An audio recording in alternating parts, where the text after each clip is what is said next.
सर्व जनतेला एक आनंदाचा एक उत्सव या ठिकाणी साजरा करण्याचा आज संधी मिळाली।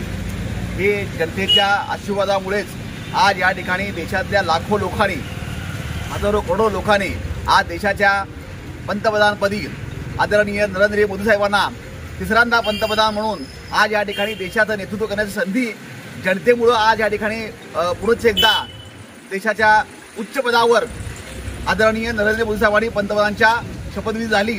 त्यामुळे आज देशामध्ये उत्सवाचं वातावरण आहे, आनंदाचं वातावरण आहे। इथून पुढेही 5 वर्ष नरेंद्र मोदी साहेबांनी ज्या पद्धतीने 10 वर्ष काम केलं त्याच पद्धतीने ह्या 5 वर्षामध्ये गोरगरिबांसाठी, जनतेच्या युवकांसाठी देशाचे पंतप्रधान काम करतील अशी आम्ही सर्वजण आशा बाळगतो। आणि या ठिकाणी गोंधळी समाजाच्या वतीने आज या ठिकाणी आनंद उत्सव साजरा करण्यात आलेला आहे। जय श्रीराम, जय श्रीराम, मोदी सरकार, मोदी सरकार।